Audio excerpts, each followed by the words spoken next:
so great to have you here to talk about Dig 20. Dig 20? Dig XX? What? Dig Double X? Double X? Yeah. Okay. I mean, it works. I mean, this movie, the new version opens with Dave Grohl saying that this is the best rock doc ever made. I mean, what does that mean for you to have that praise, and also for all of you to, know that this movie has been so influential for musicians and people who have come both before and after you?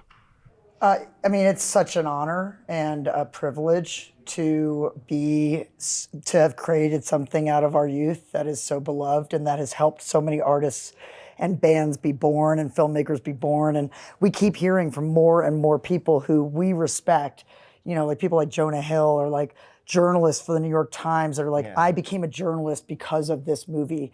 And it's just like, oh my God, thank you. And I think until Last Flight Home, I have not made it, which was 2022. I hadn't made a film that has impacted so many people's lives as Dig. And Dig is sort of our anthem, for artists. And it's really thanks to how open all of our subjects were. And we kind of all grew up together. So it was like looking back at this film and trying to create a whole new version, which we have done, was so much fun. But it was also reliving our youth. I was 23, he was 22 when we started with these guys. You were 20? Yeah, I mean, and so was our whole 20s, because it took 7 years to make. So I came here at Sundance. I came to Sundance 20 years ago with a 11-week-old baby. I finished Dig the same week I gave birth. I thanked him for the deadline I couldn't push when I won the grand jury prize. Oh my gosh. Yeah. I mean, and for you all, what has this movie in the last 20 years meant for you? Well, I mean, I think so she's talking about, inspiring these other filmmakers to break the rules and, blaze these new trails. I think that for musicians, there's no roadmap for artists. If you want to be a doctor, you can Google what it's like to be a doctor, what the path is that you kind of need to take to get from point A to point B. And for music, there's no roadmap. It's choose your own adventure. There's every possible way to go over, around, and through to get to your goals. Yeah. We chose our own adventure. We definitely, we and chose when the cameras are rolling. adventure after adventure. But what we didn't realize was that we were going to give permission to other artists, just to set the example of when your life is a shit show as an artist. It's okay. That's pretty much how it is for everybody. Don't feel bad. Just keep going. Mm-hmm. And so you see that in the film. Is everybody's it's chaos. It's everything you thought you knew, you didn't. It's it's completely nuts. And that is the world of art and music. And so to demonstrate that so clearly and to still show that can give you all kinds of results. There's no promises in art and music. Yeah. And that the journey is the destination. Right. Exactly. So we all had a blast. Yeah, no. Anton scared us sometimes, but we also had a blast. We had a little trauma. We were living a story as there's ups, there's downs. Yeah. But we were all living this adventure together. It was like collaboration, and it felt like we were doing something. Maybe we were starting a revolution. We didn't know we were setting an example to the extent that we ended up, right? With the movie, That's actually an interesting point.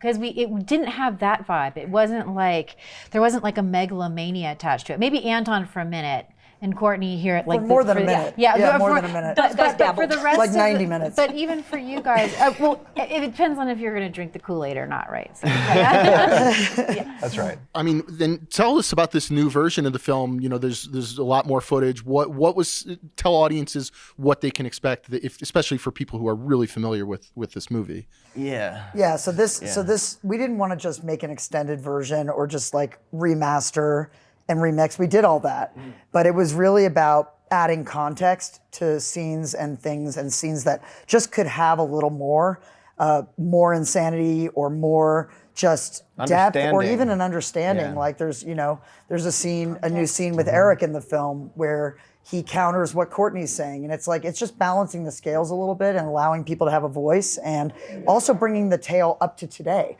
But the person who allowed us to do all that is Joel Guion of the Brian Jonestown Massacre, who sadly has COVID and is not here.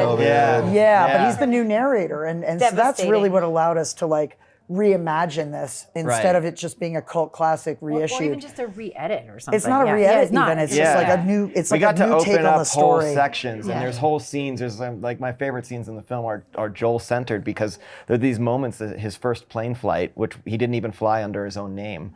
You'll have to watch the film to see. But It's unbelievable. It is unbelievable. Like in this day of TSA, and you know, like to watch a person put together a fake ID with a Polaroid an camera and a incredibly lamination shitty machine fake ID. And in our living room, And get on a plane. and then actually pass security and get on a plane. Pre Like, 9/11. I hope statute of limitations is passed Yeah. at this point, but that's one of the new scenes. But there's so many great new parts. Something that just occurred to me that I'm going to share because you can't stop me. But no, it's great. Is that when you make art, and I think David Bowie said a really great thing: is you're never done. You either run out of time or money, and then or you have a baby, you know, which is running out of time. With this, you guys had this rare opportunity to apply that hindsight, clearer vision to your piece of work, and you know, bring that into it. Nobody gets to do that. No, it's been amazing. It was It's been a great trip, because it's been an opportunity to really make sense of things with the history, and really to show people that, like, to filmmakers out there, to young filmmakers out there, just do it. It doesn't matter if you don't really know how to shoot yet, and you don't really know how to edit. Like, just start doing it. You'll start making something. You'll figure it out. Make something with your friends, and like just keep going, because 20 years later, you might have made something that really affected people, and it's like really gratifying. Or now, if you've never played an instrument, that's cool too. Yeah, no problem. Just grab a tambourine. And you know, people didn't know that Joel was as brilliant as he presents himself to be in this. I mean, it's like a reveal of a comic genius in a lot of ways. And he actually has a book coming out called In the Jingle Jangle Jungle, which we were listening to the writing of and reading as it was going. David was on his Patreon, and he's like, we should collab with him. Like, so we were maybe gonna do an animated series that interweaves animation with the doc footage. So we've been talking for years about working with him.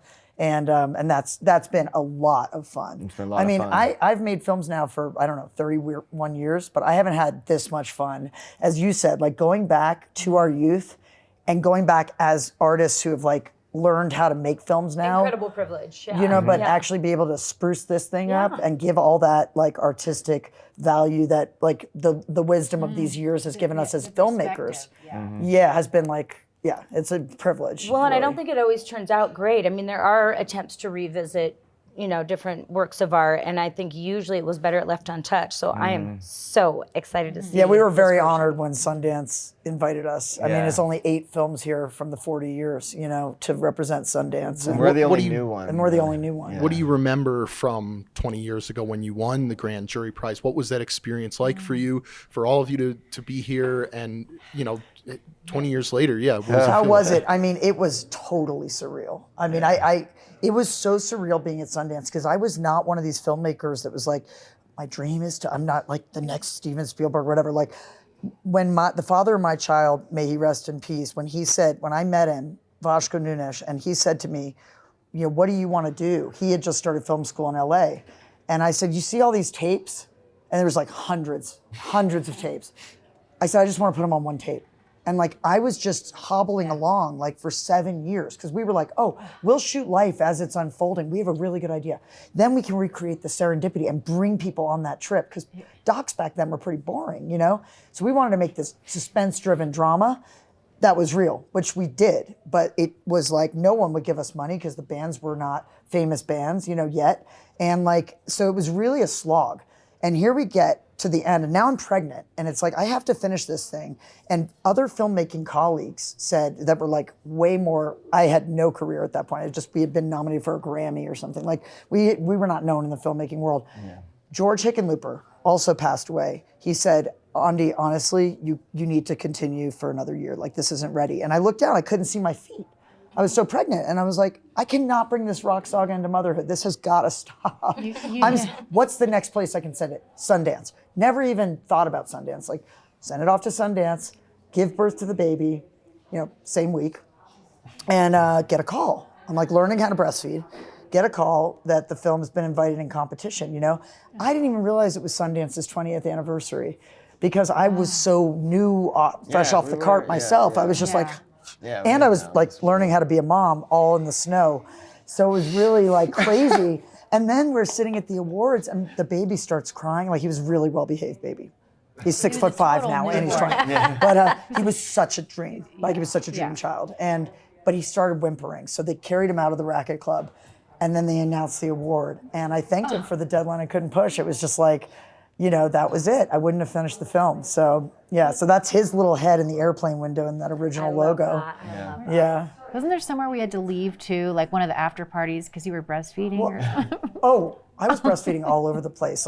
And you know what? A lot of women, filmmakers, have said to me that they realized that they could be moms and do it. Right. Same with touring musician. Yeah, I'm sure, to some extent, you were watching me do it too, like with Dig, before you became a mom. How far behind you was a year?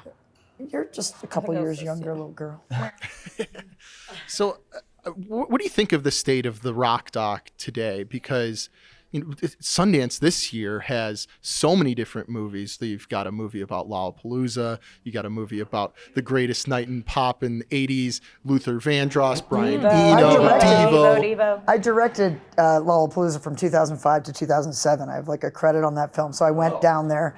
It's because Perry Farrell watched Dig, and he called me up. I'm like, oh my God, it's Perry Farrell from Jane's Addiction on the phone. And he's like, hi, I put on your movie to take a nap and I could not sleep. Can you come film me at Lollapalooza? And I was like, the last thing I wanted to do was another rock thing. Like, I'm like still baby in arms, And I'm like, this is terrible. But it's Perry Farrell asking, what am I supposed to say? So it's pretty funny that like the story of Lollapalooza is here. And watching Perry the other day, I was just like, oh my God, it's all come full circle. But I think there's a lot of music at this festival, which is really cool. Yeah. Do you think though that I feel like what's so great about your film is that it's about music, but it's also about the vibes. It's about the journey, as you already said. And do you still see that in a lot of the more biographical music docs that come out today? No, I'm a hard critic though. Like you don't want me on your jury. But I love this film because if we had written this film, people would say, that's too crazy. Like that couldn't have happened.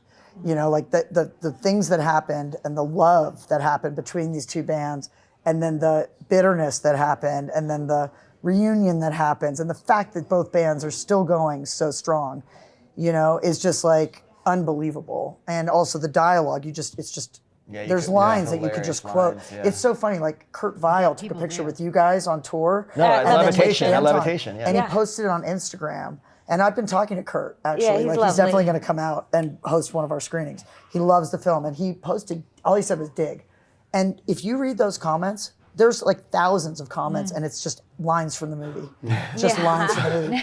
Blood from people's faces. Yeah. I mean, we just got really lucky to film two really incredible bands that have a bunch of great charismatic characters. Brilliant. I mean, that's the thing. We had to hang on. It was a collab. We could not write these lines for these people.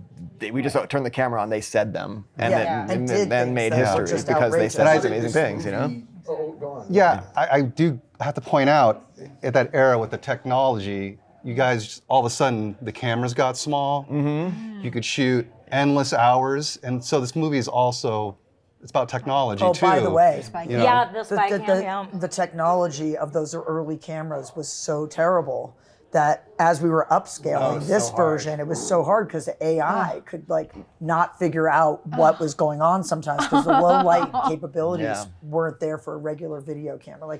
They couldn't go up. ISO was not an option. Right. So we got this little spy camera, and all that black and white footage you see in the film is this tiny little camera that was thousands of dollars. This is like before Taxi Cab Diaries or anything. Yeah. And we would wear it. The bands knew we had it. It wasn't like we were sneaking around. It was like we'd all use it. It's like when you see Anton doing this, it was like I'd wear it on my hat. And it allowed us to shoot without putting lights on them and without destroying the vibe. And also so that's how we shot a lot of it. In certain really locations too, without them. It's really hard to upscale. Yeah. AI does not like it. Right. And so we had to go frame by frame. Yeah. And then what's also cool is that over those 7 years, as the bands get bigger and grow up, we get bigger. We get more capability, more camera. Technology gets better. Actually, my high-8 camera got stolen from your show at the Troubadour. And I was sitting on the stairs crying. Thank God. Right, because It you had got to get stolen. something I better. had to- I had to You had to upgrade. get a real camera. But the avid could read that. I think I time. know what a high 8 is because of Dig. Why would I know? No, nobody knows. So they don't even know. Brian Nobody does Jonestown Massacre just put out an album last year, and Yeah. Danny Warhols has an album coming out in like a couple months, March, right? yeah. So, I mean, what is it like to still be out there, still doing it, and yeah. See ya. I mean, you know, it's crazy. I joined the band when I was 18, and I had never played an instrument before, and it just seemed like it was going to be a pretty cool thing to do. And college wasn't really like sticking for me. I didn't know what I was studying welding and nutrition. I was like pretty aimless. Wow.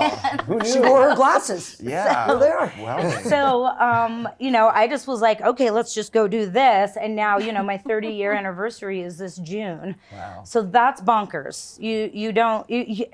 People typically feel lucky to even have a youthful memory of being in a rock band before they went and like got a real job kind of thing.